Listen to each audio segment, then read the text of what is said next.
എന്താണ് നിലമ്പൂരിന്റെ ഒരു ഗ്രൗണ്ട് എന്നതുകൂടി നോക്കി വരാം. പഞ്ചായത്തുകൾ, തദ്ദേശ സ്ഥാപനങ്ങളൊക്കെ തിരിച്ചുള്ള ഒരു മുൻതൂക്ക മാർക്ക് എന്നത് പരിശോധിക്കാം. അതുമായി ബന്ധപ്പെട്ട വിവരങ്ങൾ നമ്മുടെ മുന്നിലേക്ക് വരികയാണ്.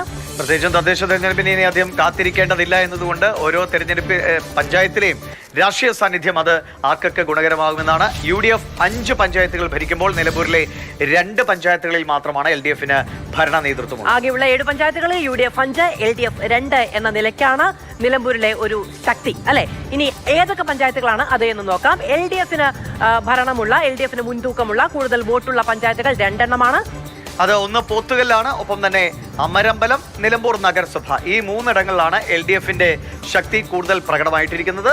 അതായത് 5 ഇടങ്ങളിൽ UDF നിൽക്കുമ്പോൾ ഈ സ്ഥലങ്ങളിൽ പക്ഷേ LDF-ന് കൃത്യമായ ഒരു മേൽക്കൈ. നിലമ്പൂരിലെ ചുവപ്പൻ കോട്ടകൾ ഇതൊക്കെയാണ്. ഇനി എവിടെയൊക്കെയാണ് കോൺഗ്രസിന് പിന്നാലെ വോട്ടിങ്ങനെ കട്ടപുഴകി ഒഴുകി വരുന്നത് എന്ന് നോക്കാം. അത് വഴിക്കടവാണ്, കരുളായിയാണ്, മൂത്തേടം, ചുങ്കത്തറ, എടക്കര. ഇതൊക്കെയാണ് UDF-ന്റെ പഞ്ചായത്തുകൾ. വഴിക്കടവ്, കരുളായി, മൂത്തേടം, എടക്കര, ചുങ്കത്തറ 5 പഞ്ചായത്തുകളിലാണ് UDF-ന് അപ്രമാദിത്വമുള്ളത്. അവിടെ നിന്ന് വരുന്ന വോട്ടുകളാണ് UDF-ന് അനുകൂലമായി നിൽക്കുന്നത്.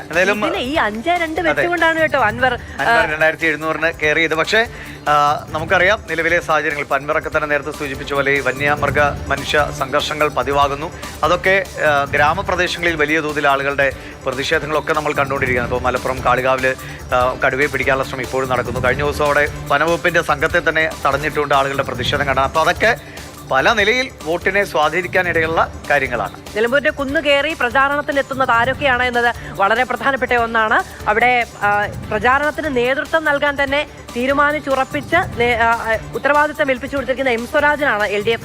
എം സ്വരാജിൽ കേന്ദ്രീകരിച്ചുകൊണ്ട് എം സ്വരാജിന്റെ നേതൃത്വത്തിലാണ് അവിടുത്തെ സംഘടനാ സംവിധാനം നിലവിൽ തെരഞ്ഞെടുപ്പിന് ഒരുങ്ങിക്കൊണ്ടിരിക്കുന്നത്. നിലമ്പൂരിലെ ഒരു സംഘടനാ സംവിധാനത്തെ സജീവമാക്കി നിർത്തിക്കൊണ്ട് ആര്യടൻ ഷൗക്കത്താണോ ജോയി ആണോ എന്നുള്ള ഒരു പ്രഖ്യാപനം മാത്രം കാത്തു നിന്നുകൊണ്ടാണ് കോൺഗ്രസ് അവിടെ ഒരുക്കം നടത്തുന്നത്.